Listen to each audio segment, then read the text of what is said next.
Doctor, yo quería proponerle para este repaso si es que podríamos también, además, o sea, ver con especial énfasis las primeras bolillas que no tenemos grabadas, porque tenemos pues todas las clases nosotros en el canal de YouTube y tenemos todo, pero las primeras bolillas que fueron presenciales, la verdad que no tenemos nosotros registro de eso. Entonces sí, Sí, para también ayudar a los compas con esa cuestión, si es posible, dale, no doctor. hay ningún problema. No, de hecho, la idea es justamente hacer algunos repasos ahora. Bueno, yo voy a ir respondiendo a la primera pregunta que hizo la señora, justamente. Voy a responder. Ella me habló de los vicios en general, ¿verdad? Lo que yo quiero insistir es, para mí es fácil porque es como volver a corregir el trabajo práctico nomás. En los trabajos, la idea de los trabajos prácticos justamente era que ustedes entiendan, diferenciar entre los vicios. A algunos les puse, sí, me pusiste que en el trabajo que faltaba la fundamentación. Eso no es lo que yo pedí, porque el trabajo versa sobre falta de fundamentación, sino que dentro de ese análisis vos puedas detectar en qué consistió la falta de fundamentación, si es una falta de motivación o una defectuosa motivación, y si fuera el caso de la defectuosa motivación, cuál de los tipos de defectuosa motivación se dio, ¿verdad? Cuando hablamos de incongruencia, también detectar bien y correctamente cuáles son esos vicios, ¿verdad?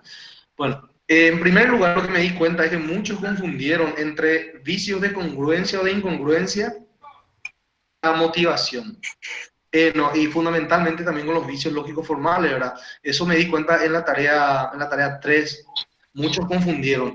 Algunos les preguntaba, ¿detectó usted algún vicio lógico formal en el razonamiento del juez de primera instancia y el tribunal? Le preguntaba. Y me contestan, sí, efectivamente, según el doctor Rivera Hunter, están los vicios ultra y extra petita, que esos son violatorios del artículo 15, numeral B y D del Código Procesal Civil, por lo tanto es pasible de nulidad. Y ahí digo, sí, no hay problema, justamente estamos analizando eso, pero la pregunta es si se detectó o no vicio lógico formal. No se le preguntó si detectó o no vicio de incongruencia, porque la pregunta anterior sí dice, ¿detecta usted vicio de incongruencia en el razonamiento del Tribunal de Apelación? No de primera instancia, porque el de primera instancia, el Riera Hunter ya nos dijo que sí hay incongruencia ultra y extra petita, ¿verdad? Entonces, volver a preguntar sobre eso sería redundante, por más de que la pregunta 2 también preguntó cuáles eran los vicios de incongruencia que detectó el propinante, ¿verdad? Bueno, a mí me pareció interesante el trabajo porque creo que la tarea 5 era demasiado fácil porque prácticamente tenían que hacer su fundamentación y en la segunda respuesta creo que era copiar lo que ya dijo un propinante nomás. Pero yo no quise ser jodido con ustedes y me reí, dije, pero esto no leo bien o son muy letrados, porque la pregunta decía, en su opinión, ¿qué significa, qué entiende por vicios de incongruencia?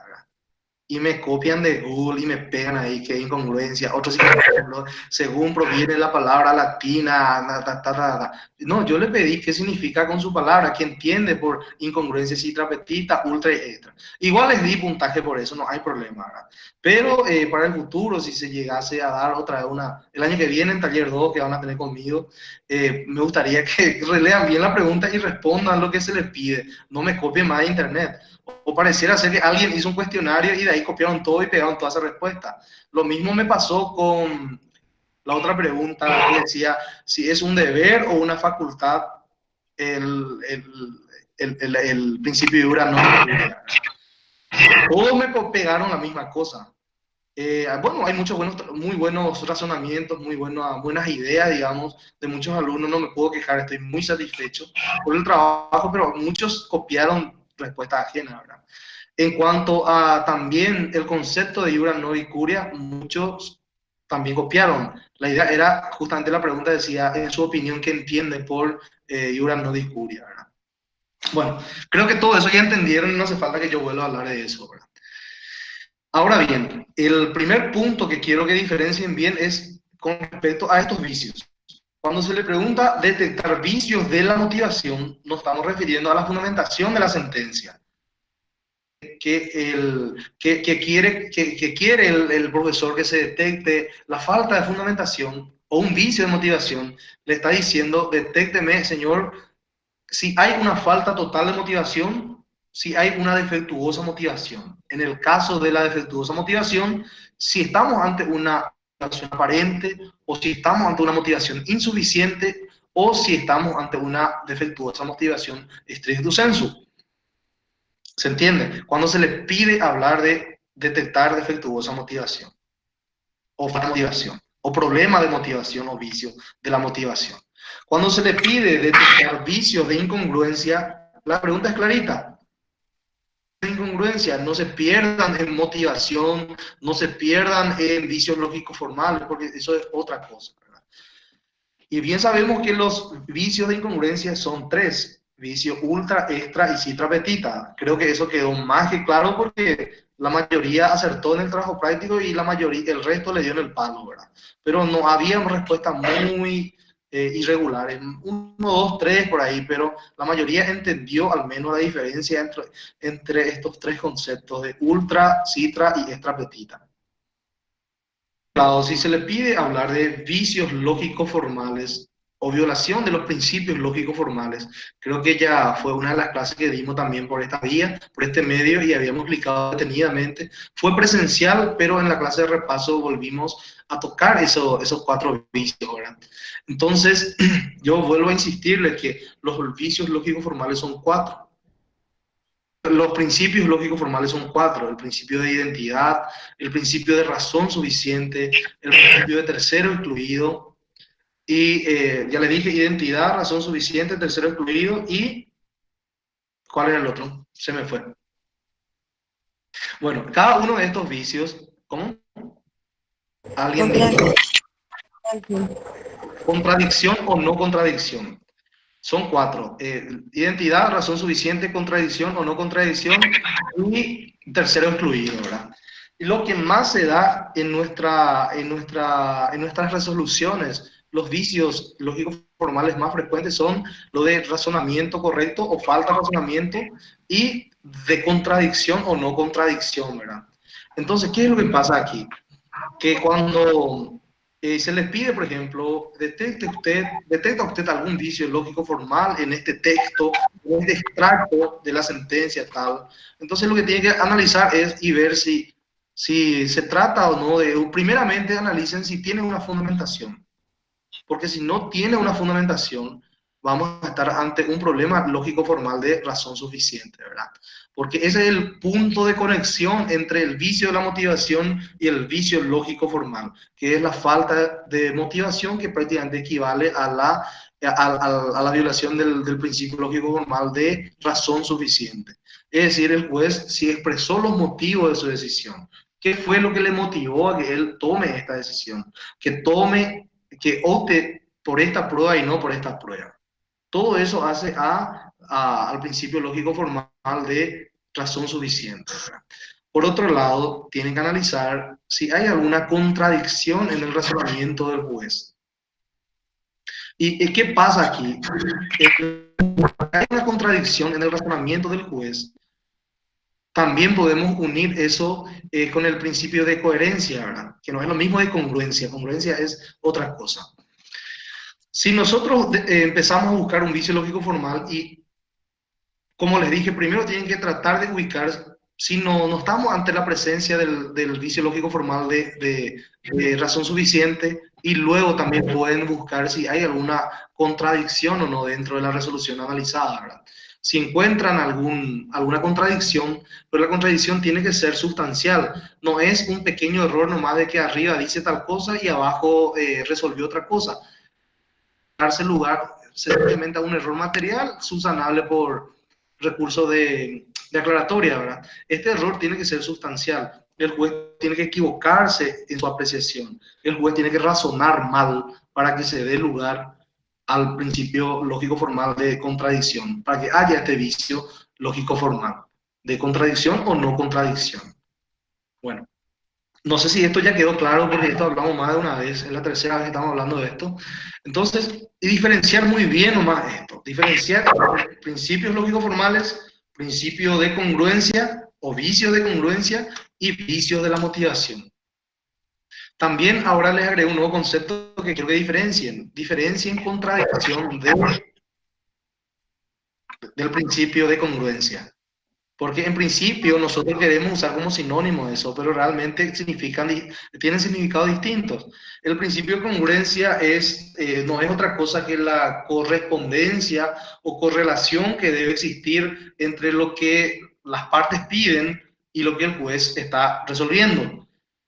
El juez tiene que resolver todas y cada una de las cuestiones, todo lo que se le propone o se le propuso, ya sea en el escrito de demanda o ampliación, o eventualmente si hay alguna reconvención de parte del demandado, ¿verdad? Entonces, todo lo planteado, el juez tiene que resolver, ni más ni menos. Si es más, sabemos que es ultra; si resuelve cosas ajenas o extrañas al juicio, es extra; y si resolvió por debajo de lo peticionado o omitió resolver alguna cuestión, sabemos bien que estamos ante una sentencia que adolece del vicio de incongruencia citra petita. Bueno, ahora bien, voy a mirar un poco acá mi programa a ver qué más podemos preguntarle en el examen. Profe, Sí, te quería decir nomás que Silvita no está pudiendo ingresar, dice. ya, pero ella en teoría tiene que poder ingresar porque ya estuvo adentro. Tiene que volver a intentar. Ah, bueno, le voy a decir que intente otra vez. Ella tiene que volver a intentar nomás. Bueno, gracias, profe. Alguien puso grabadora, por eso no está pudiendo ingresar. Yo no grabé. Yo tampoco. Bueno, el problema es que cuando la grabadora se activa, esta aplicación es muy respetuosa del derecho a la privacidad o el derecho a la intimidad. Entonces, para no violar derecho a la intimidad, pide que todos los participantes estén de acuerdo con la grabación. Porque, ¿cómo ustedes dan su consentimiento al no salir de la llamada? Pero una vez que se graba y ustedes luego salen, ya pueden ingresar sin problema, sin que necesidad de que yo la acepte. Pero si yo grabo y después alguien quiere ingresar, ya no me permite, justamente por precautelar el derecho a la intimidad. Porque puede ser que a Arcondo no le gusta que se le grabe, porque es una videoconferencia. Yo nomás estoy haciendo un monólogo, hablo solo acá conmigo mismo y me respondo, ¿verdad? Pero en teoría esta aplicación es para intercambiar opiniones, debates, etcétera. Entonces, pensando en eso, el que programó la aplicación, el que creó, no permite que se pueda ingresar ya, a menos que la persona haya ya ingresado con antelación y haya salido nomás. Una vez que se activa la cámara ya no se puede agregar. En este caso yo no veo impedimento para que Silvia ingrese porque ella ya estuvo presente. Bueno, seguimos. Voy a empezar las lecciones más abajo, ¿verdad? Habíamos estudiado nosotros en la lección 1 la estructura de la sentencia, por ejemplo. Por más de que es una cuestión muy básica, yo voy a preguntarle algo sobre esto en el examen. Y fundamentalmente puedo llegar a preguntarle, por ejemplo, de qué manera se compone la estructura de la sentencia o cómo está estructurada una sentencia. Y ahí me tienen que responder de que la estructura de la sentencia integran los resultandos, los considerandos y la parte resolutiva o resuelve, ¿verdad? También se le puede plantear de otra manera. Le puedo poner como una opción, por ejemplo, la estructura de la sentencia está compuesta de esta forma. Por ejemplo, le puedo poner la parte narrativa, la parte fundamentativa y la parte resolutiva. Entonces, le estoy poniendo nomás prácticamente el sinónimo de lo que es el resultado, el considerando y el resuelve. El resultado sería la parte narrativa, donde el juez narra quiénes son las partes, el juez dice quiénes integran la relación procesal, el juez dice cuál es el hecho concreto que se plantea, cuáles son las pruebas, etcétera, etcétera. Entonces, en esa parte el juez hace una narración. Entonces, esa es la parte de los resultados. En el considerando es bien sabido que el juez lo que hace es fundamentar su decisión, basándose en la plataforma normativa y fáctica fundamentalmente y la plataforma, ¿verdad? Que ya estudiamos y vamos a mencionar más tarde otra vez. Entonces, la parte dispositiva sería lo que es equivalente al resuelve, o la parte resolutiva le podemos utilizar como un sinónimo, ¿verdad? Entonces, se le puede plantear de qué manera se conforma la estructura de la sentencia o cómo está estructurada la sentencia. Y le voy a poner opciones, por ejemplo, visto. Visto no es parte de la sentencia, no forma parte de la estructura de la sentencia. Si el visto vos le pones, está bien, no pasa nada. Pero si le quitas el visto, la sentencia igual sigue siendo válida. Pero anda a quitarle el considerando a tu sentencia. Es nula tu resolución. Porque al no tener considerando equivale a no tener fundamentación. Y al no tener fundamentación, lo resuelto es nulo. artículo 256 de la Constitución Nacional y artículo 15 también del Código Procesal Civil. Entonces, de esa forma se le puede plantear sobre la estructura de la sentencia.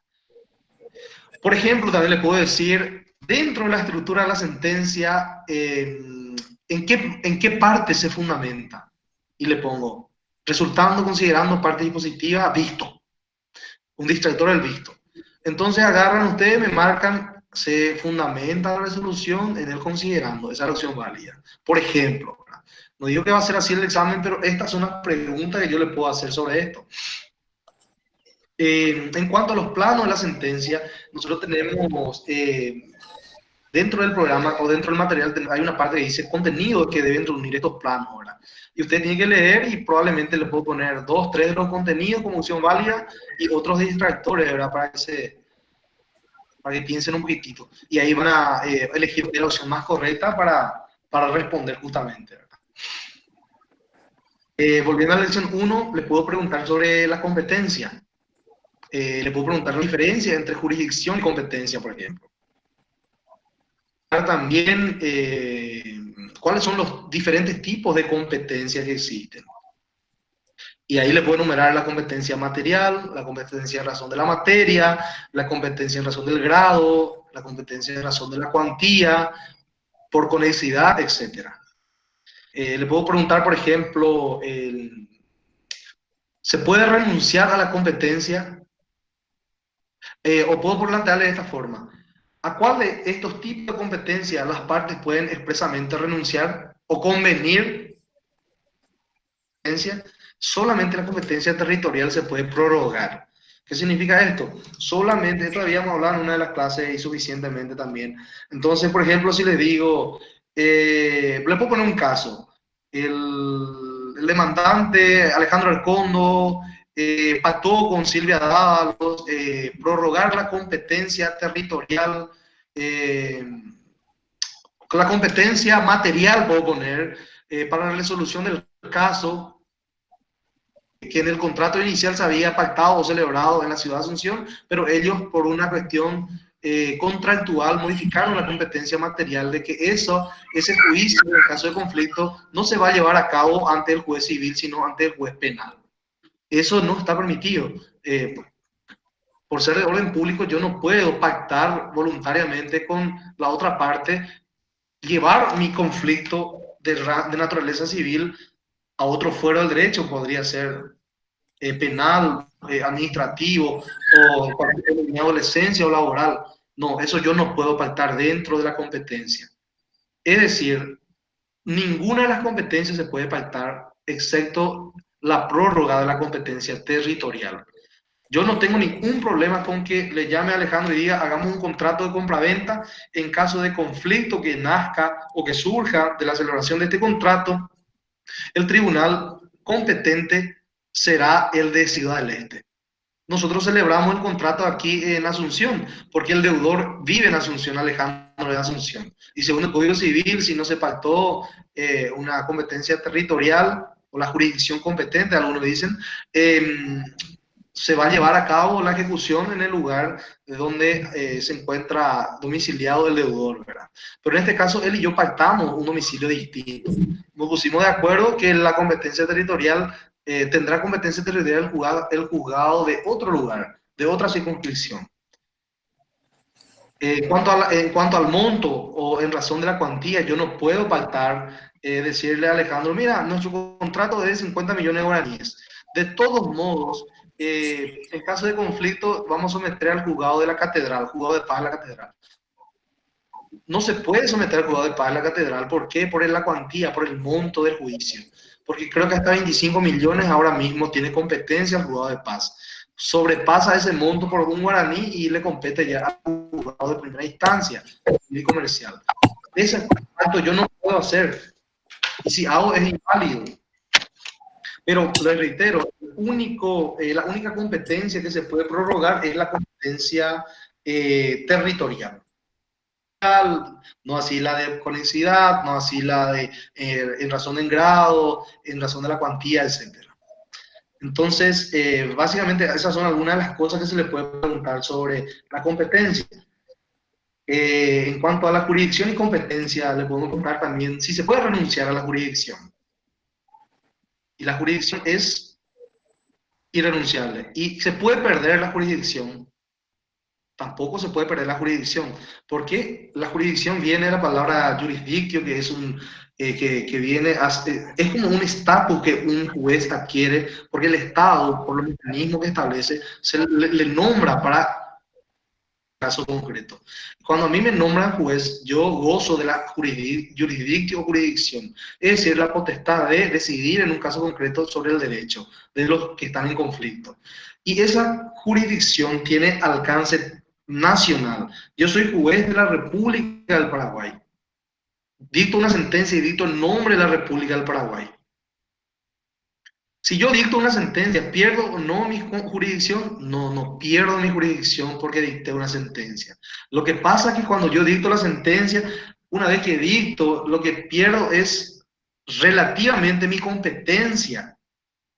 Ya no puedo modificar porque se me antoja nomás lo que hice, salvo caso de medida cautelar, ejecución de lo resuelto, salvo caso de, por ejemplo, aclaratoria, todas esas cosas yo puedo hacer como juez, pero estoy limitado. Ya no puedo modificar lo sustancial de la decisión porque la sentencia ya quedó firme y ejecutoriada.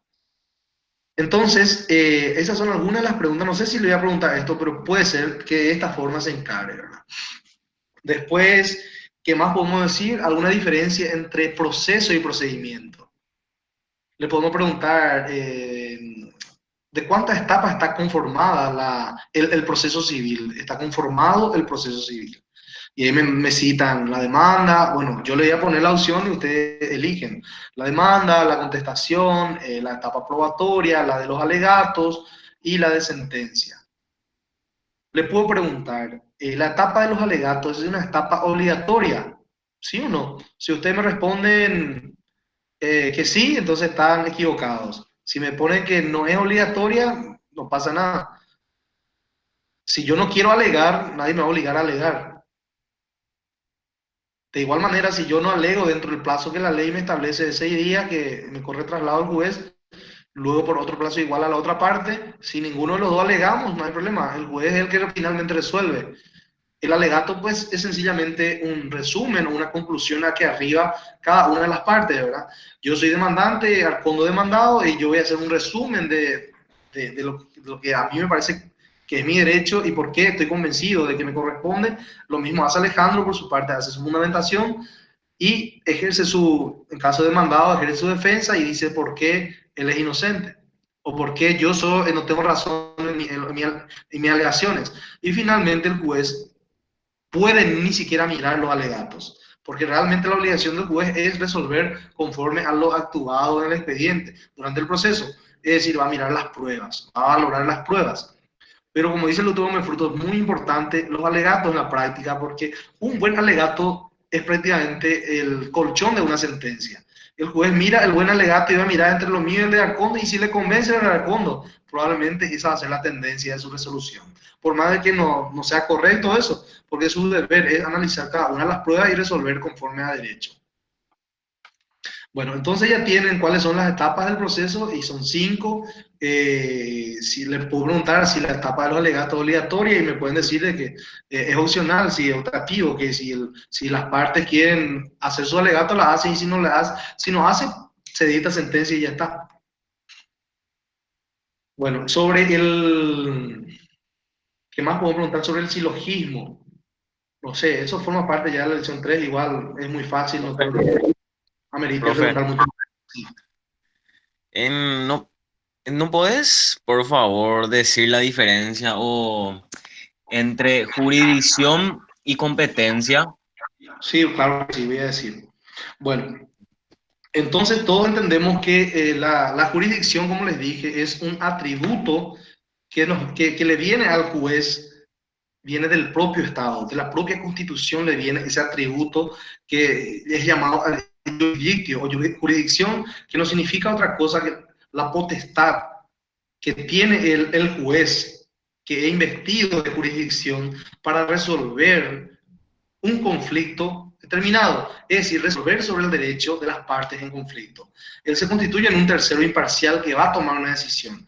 Y esa potestad que tiene para decir vos tenés derecho y vos no tenés derecho, esa es la jurisdicción. El imperio que le da la propia ley a través de la Constitución. ¿Para qué? Para que decida sobre los derechos en conflicto. Esa es la jurisdicción. Pero ¿qué pasa con la jurisdicción? La jurisdicción es demasiado amplia. Si dejásemos así como está, la jurisdicción se convertiría, el Poder Judicial sería un caos, más de lo que es, sería un total caos. ¿Por qué? Porque el juez civil se podría meter en cuestión penal, el juez penal se podría meter en cuestión contenciosa, el juez de primera instancia se puede meter con cuestiones de Corte Suprema de Justicia, por ejemplo, resolver inconstitucionalidad. El juez de la Corte se puede inmiscuir en cuestiones de primera instancia que no le corresponde. ¿Se entiende? O sea, la jurisdicción es todo ese poder, un poder enorme que tiene el juez para hacer justicia en un caso concreto. Pero no va a funcionar el sistema si no hay un control sobre su potestad jurisdiccional. Entonces, el límite que se le pone a ese juez, que puede hacer prácticamente lo que quiere, esa es la competencia. Viene y dice el Estado, dice, vamos a organizar esto. Porque si le lanzamos al juez con todos estos poderes ilimitados, va a ser un caos. Ese injusto, arbitrario, que van a hacer miles de locuras. Puede ser en Asunción, puede ser en Ciudad del Este, en Encarnación, en cualquier parte. Entonces vamos a limitarle su poder al juez. Vamos a crear lo que llamamos en derecho administrativo la competencia. Y la competencia no es otra cosa que la facultad que tiene un órgano de la administración pública. En este caso, le invita a un agente de la administración pública, el juez en este caso, concretamente, de una competencia y que viene a constituirse esto como un límite a la jurisdicción. Le va a decir al juez de primera instancia, sí, vos sos juez de primera instancia, por más de que tengas jurisdicción para resolver conflictos en nombre de la República de Paraguay, te vamos a limitar tu función. ¿A través de qué? A través de tu competencia. Y te vamos a crear a vos un grado. Vos vas a ser juez de primer grado, primera instancia. Si pasa algo en segunda instancia, a vos no te importa, no podés meterte. Otra forma de limitarle, le dice, te vamos a limitar a vos tu función a través de la materia. ¿Cómo le dice? Vos vas a ser juez de primera instancia de la niñez y adolescencia. No se te antoje meterte en cuestiones laborales. No se te antoje meterte en cuestiones penales o a derecho administrativo. Entonces, trato de ser un poco sencillo y simple para que entiendan la diferencia que existe entre jurisdicción y competencia. Los dos son potestades o facultades, pero uno es mucho más amplio. La jurisdicción es amplia, es el género, y dentro de ese género la competencia viene a ser la especie. Uno el continente y el otro el contenido. Acá tenemos esta botella. En esta botella tenemos, esta es una botella bastante grande. Dentro de la botella hay agua. La jurisdicción es esta botella y la competencia es el agua que está adentro, sería el contenido. Porque viene a constituirse como en otra palabra, como un límite a la jurisdicción, la competencia. Y la competencia es la que se clasifica en razón del grado, en razón del territorio, de la materia, de la cuantía, conexidad, etc. Les pregunto yo, un policía de la comisaría 12 de la facultad, de la zona de la facultad, ¿tiene competencia territorial o tiene jurisdicción? Que alguien responda sin miedo. Tiene competencia. Competencia territorial tiene el policía, porque la jurisdicción o jurisdictio es un término privativo de un agente de la administración pública que es el juez de cualquier instancia. El único que puede tener jurisdicción es el juez.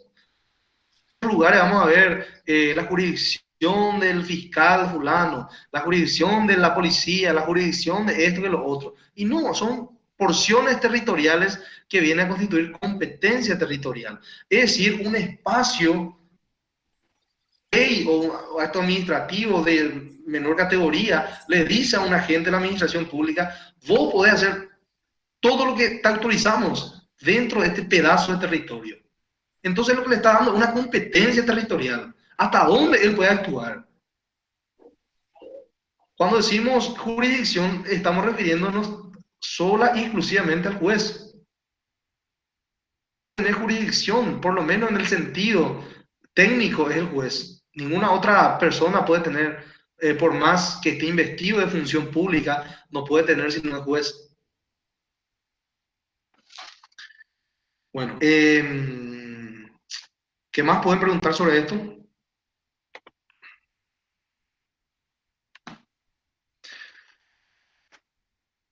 Le puedo preguntar también, por ejemplo, el artículo 156 del Código Procesal Civil, hablamos mucho también de esto. El artículo 156 nos dice cuáles son las formas en que el juez puede pedirse. Nos habla de las distintas formas que el juez puede resolver básicamente, ¿verdad? Y nos dice que puede resolver a través de providencias, a través de autos interlocutorios y a través de sentencia definitiva. Y no solamente eso nos dice el 156, sino que nos dice también que además de establecer la forma en que puede pedirse el juez, debe reunir sí o sí estos requisitos, nos dice, que debe llevar la fecha del acto, la firma del juez, el secretario y el lugar, ¿verdad? Esos son requisitos comunes a todas las resoluciones judiciales, ya sean providencia, auto interlocutorio o sentencia definitiva. Ahora bien, cuando nos vamos un poquitito más en cuanto a los demás requisitos que deben reunir cada una de estas resoluciones, como por ejemplo una providencia, un auto interlocutorio o una sentencia definitiva, tenemos que leer el artículo 157 que habla de la providencia, el 158 habla de los requisitos que deben reunir los autos interlocutorios y el 159 habla de la sentencia definitiva. El 160 hace referencia a resolución del Tribunal de Apelación y de la Corte, ¿verdad? Y se remite de vuelta a los requisitos especiales establecidos en el 159. Es decir, tiene los mismos requisitos que las sentencias definitivas de primera instancia. Ahora bien, todo eso quiero que atiendan bien, lean bien y van a pasar con mucha facilidad. En cuanto a los planos de la sentencia, les dije que le podemos preguntar cuáles son los contenidos que debe reunir cada plano. Le podemos preguntar, por ejemplo, en qué consiste el plano axiológico, el fáctico, normativo, que es sumamente fácil, que ustedes ya tienen al dedillo la diferencia de todo esto. Luego, en cuanto a la prueba, insistimos mucho y siempre cometemos el mismo error al responder, ¿verdad?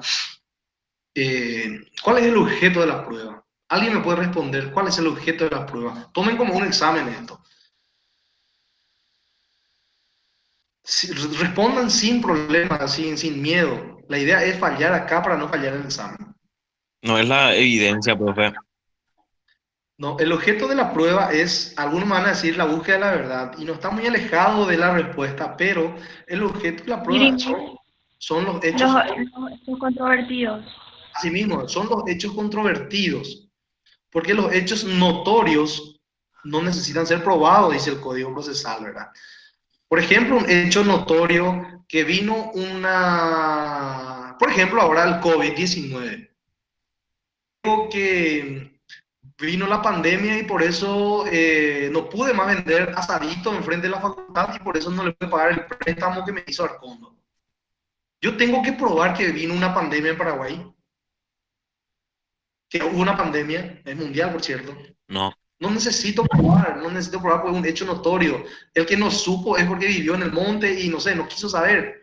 ¿Entendés? Es un hecho notorio, no necesita ser probado de que vino una pandemia. Creemos sí, voy a probar de que a consecuencia de esa pandemia yo caí en iliquidez y por esa razón no pude cumplir con él. Eso ya es otra cosa. Pero probar que la pandemia vino no hace falta probar, porque eso es de conocimiento público, es notorio, por lo que no se requiere probanza. Sería una pérdida de tiempo intentar probar. Por otro lado, entonces, el objeto de la prueba son los hechos controvertidos. ¿Qué significa esto?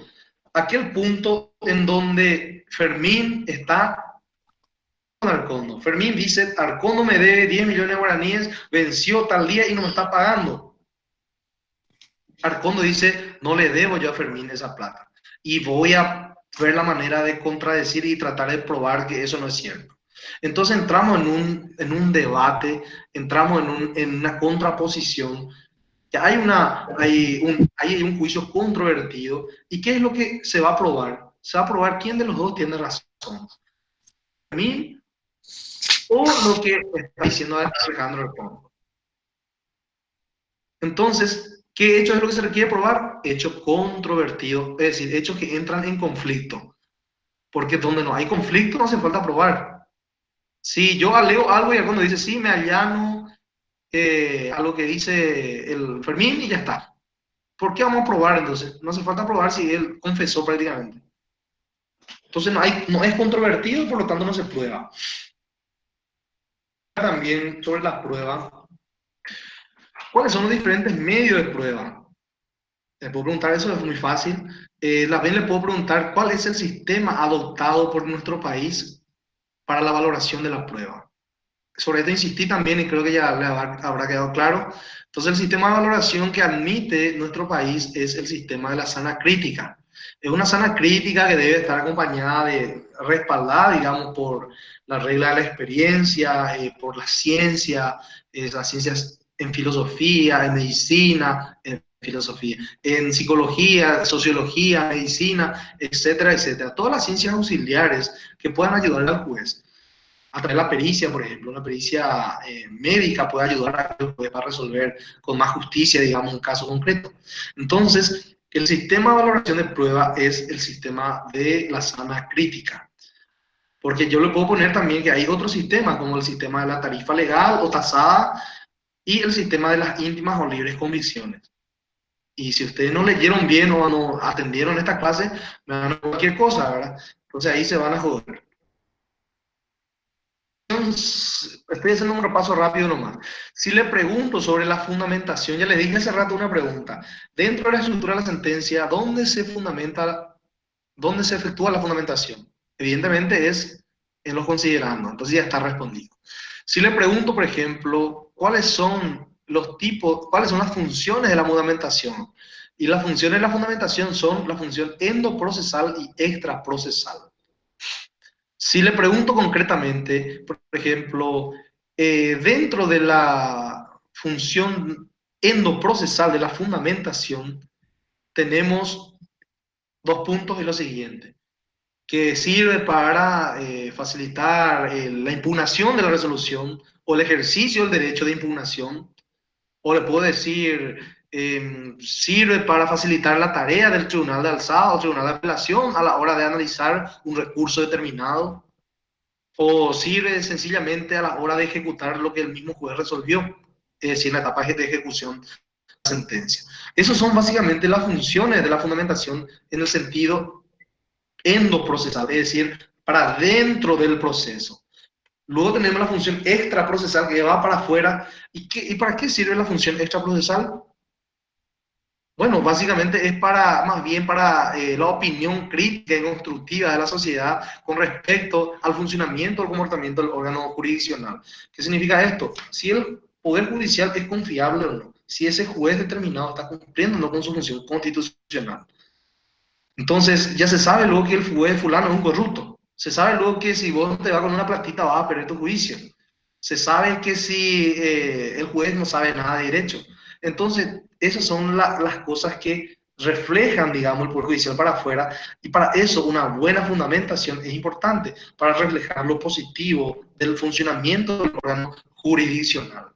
Esa es la función extraprocesal. Y dentro del proceso, como le expliqué, ¿verdad?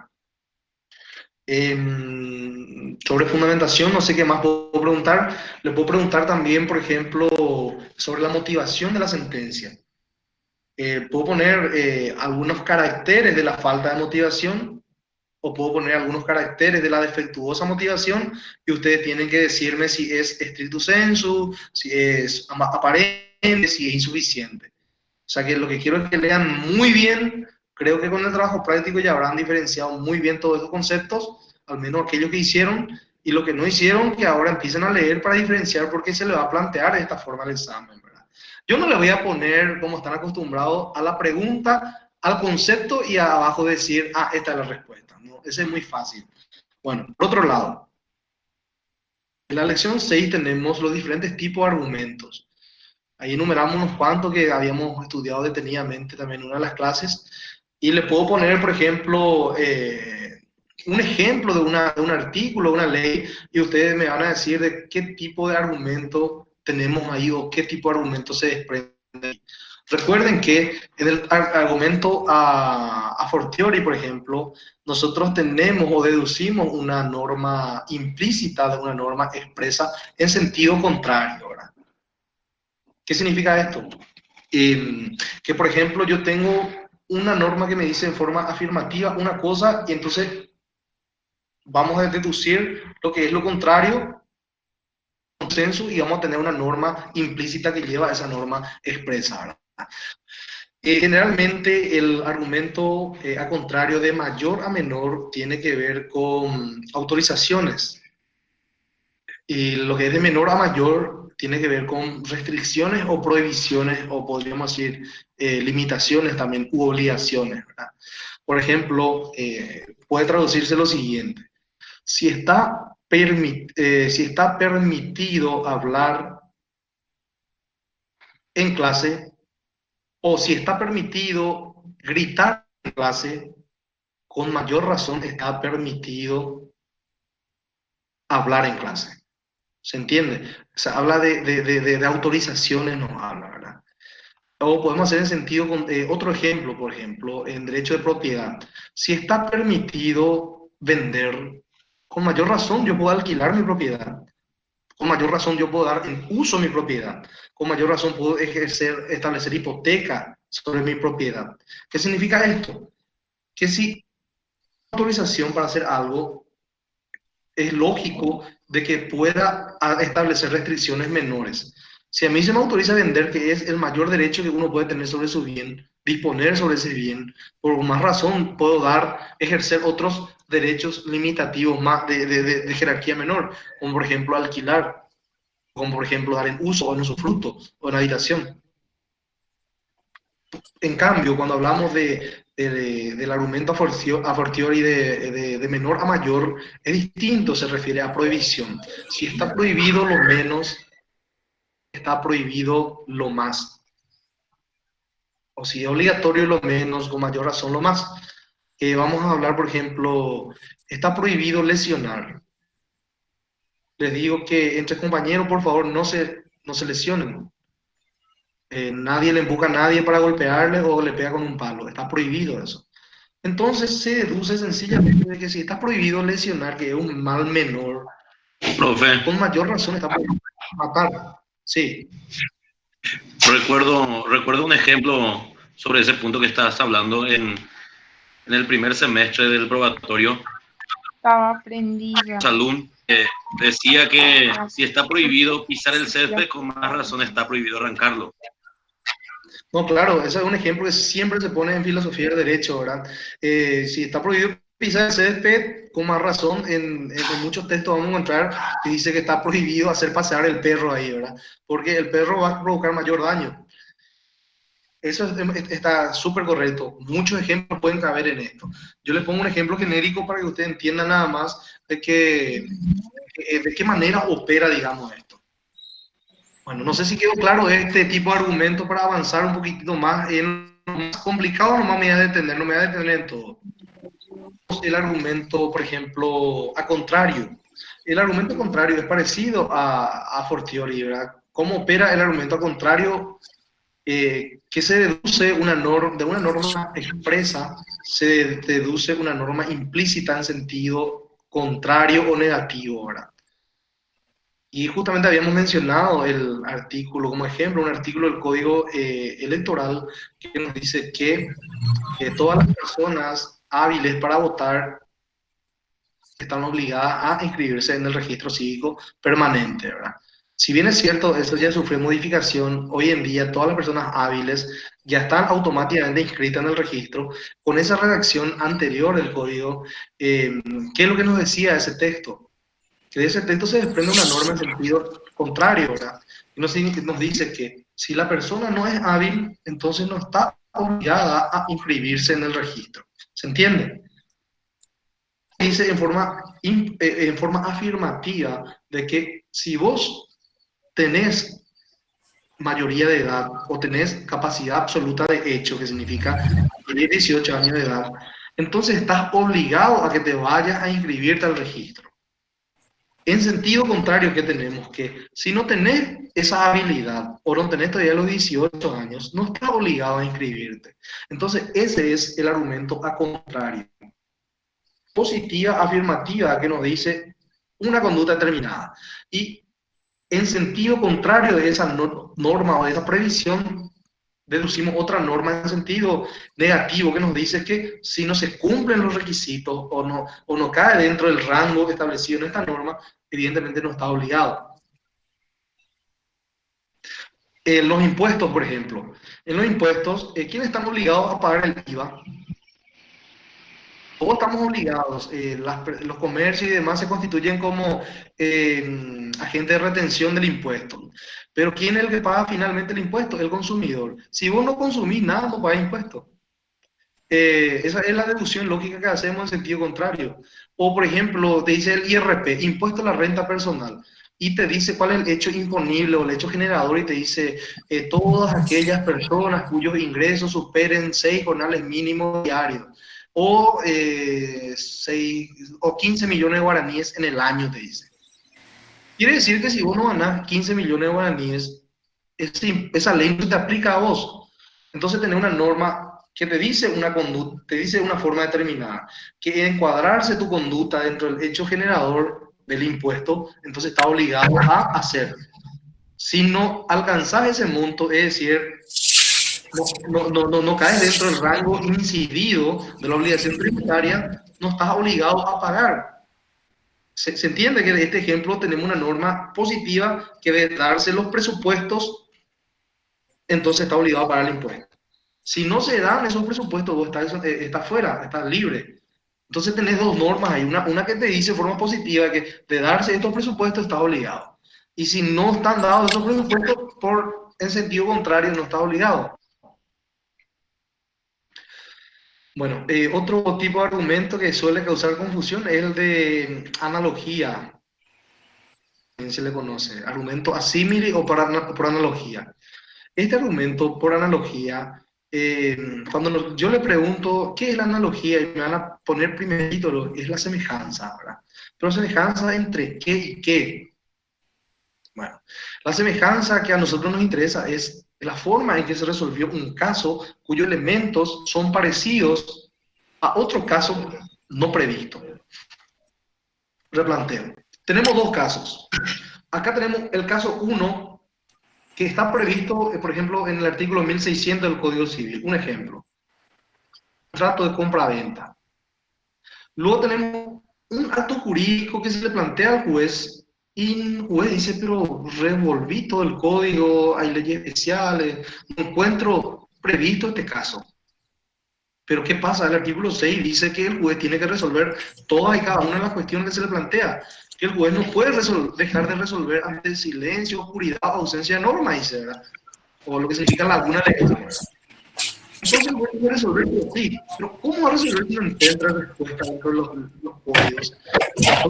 Dice el código que tiene que resolver. Si no puede resolver conforme al espíritu de la norma, él puede resolver conforme a la analogía, dice, ¿verdad?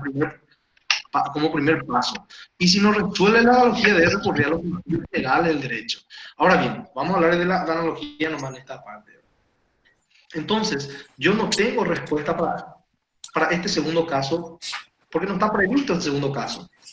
Pero yo estoy obligado por el artículo 6 a resolver sí o sí este caso no previsto. Entonces, ¿qué es lo que yo busco? Busco en el universo de los casos resueltos, de qué manera se resuelve el otro caso que le parece a este caso no previsto. Que voy a calentar esa torta, anfitrión. Bueno, yo pensé que me hablaste a mí, Norma. Bueno, entonces tengo un caso previsto y un supuesto de hecho no previsto. Este supuesto de hecho no previsto es el problema al cual debo encontrar una solución. Y la solución la voy a buscar dentro de mi sistema y a través de la analogía me recurro a casos parecidos o a casos análogos o semejantes.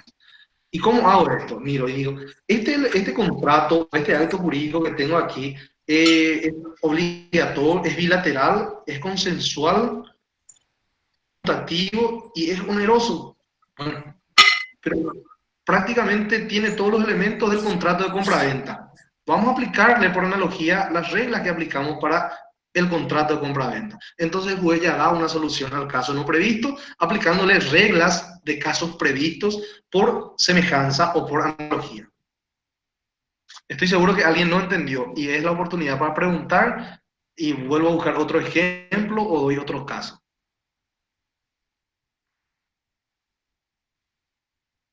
No hay duda. Danos otro ejemplo, profe, por favor.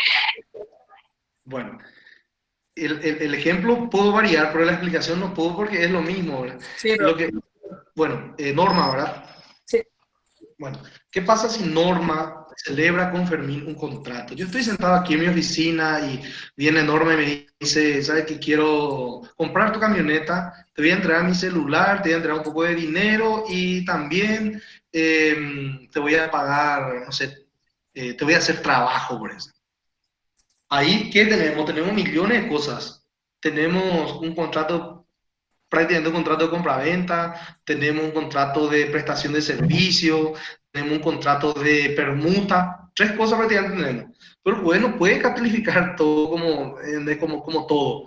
Entonces, ¿qué es lo que va a buscar? El juez va a buscar algún acto jurídico que más se asemeje a lo que nosotros acabamos de inventar.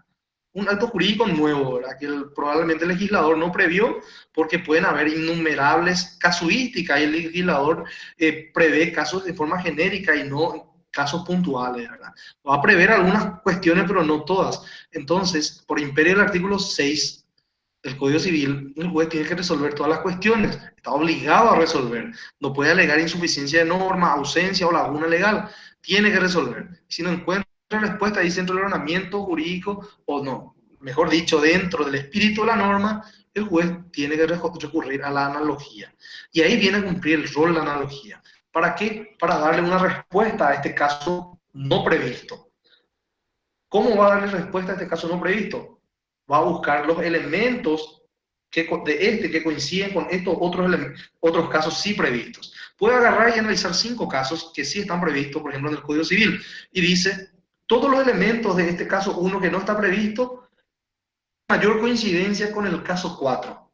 Porque el caso 4 es también bilateral, también es un contrato consensual, también es un contrato conmutativo, etcétera. Entonces, por más de que uno de los elementos no coincide tanto, pero esto es lo que más se me aproxima y esto me permite aplicar la misma regla, aplicarla a este caso previsto para el caso no previsto. Entonces, de esa forma el juez resuelve. ¿Quedó claro, Norma? ¿O te fuiste? Sí, profe, estoy escuchando, profe. Gracias. Vale. Bueno, en cuanto a los argumentos, creo que eso es todo lo que voy a hablar hoy. Yo sé que nos estamos extendiendo mucho, ya 2 horas prácticamente. Y a ver qué más puedo preguntarle, voy a mirar el programa.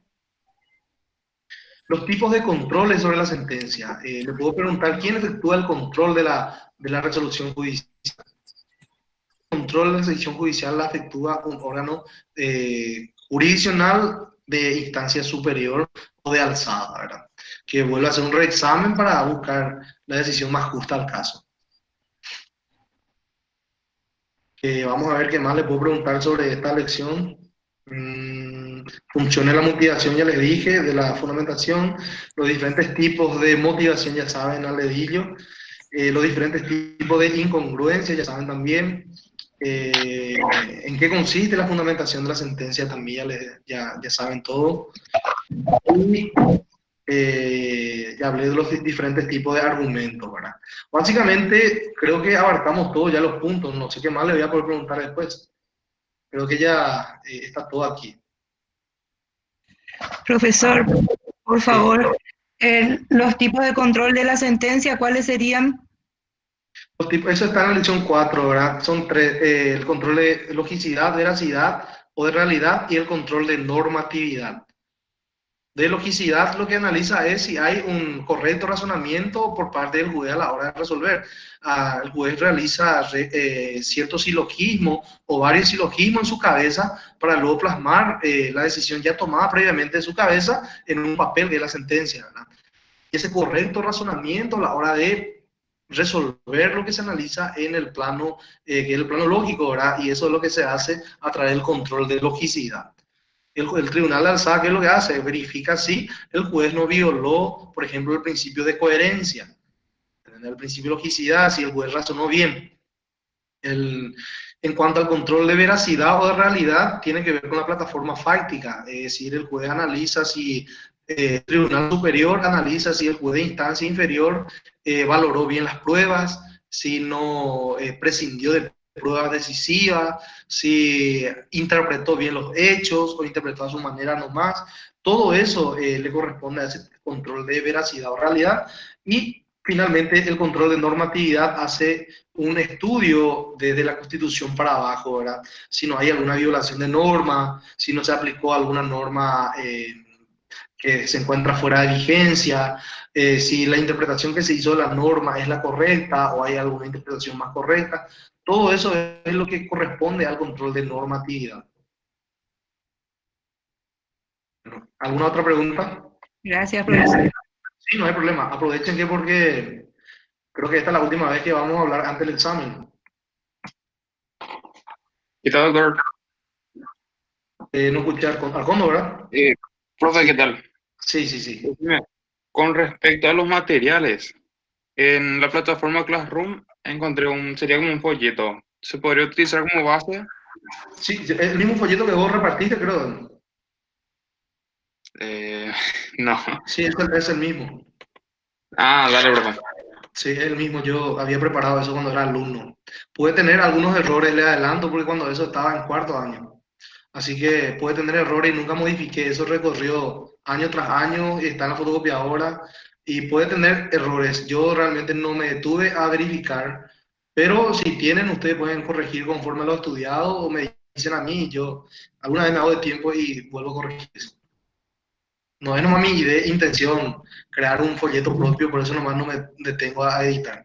Pero el adelanto que hice cuando era alumno y en todo momento de nuestra vida podemos cometer errores, así que creo que puede tener errores, así que de igual manera sirve de base porque tiene prácticamente toda la información del programa. Profe, pasamos más ayuda de memoria ahora y vamos a comparar nosotros con ese que está teniendo Arcondo. Muy fácil. No, y Arcondo tiene un resumen, creo que todos lo ya tienen, porque yo recuerdo el día que me fui a clase, vi que muchos tenían con el nombre de él, por eso vi que él repartió, ¿verdad? Entonces, lean bien ese material y creo que pueden pasar con eso, pueden hacer buena nota. Más aún el repaso de hoy, con el repaso de hoy, ustedes si sacan menos de 20, no sé qué va a pasar con ustedes. Porque prácticamente les dije todo qué es lo que vamos a sacar en el examen. No así tal cual como les expliqué, pero son los puntos que voy a sacar en el examen. ¿Alguna otra pregunta?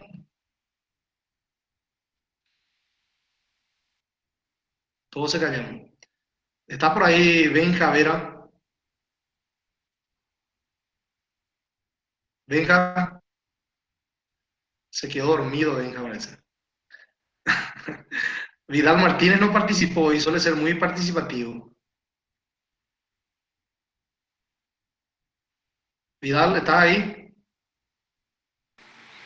Sí, acá te... Pasaste la prueba, Vidal. Esto es como el meme que dice, me quedo dormido después de poner presente en el grupo, en la plataforma.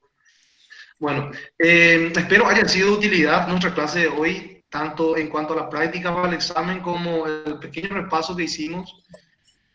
De todas maneras, nuestra materia es muy sencilla, muy corta, de fácil comprensión y pueden leer. Así que les deseo mucho éxito para nuestro examen, que va a ser el primer examen prácticamente para muchos por esta vía.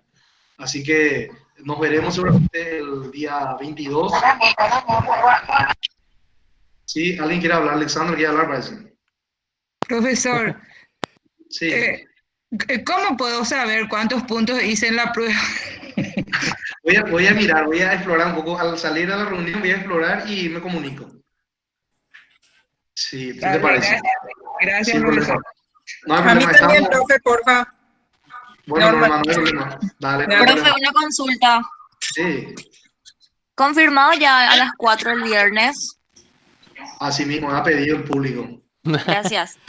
Excelente, doctor. Muchas gracias. Dale, nos vemos el próximo viernes 22 a las 16 horas. Gracias, profe. Lo- Muchas gracias. Abrazo, chao.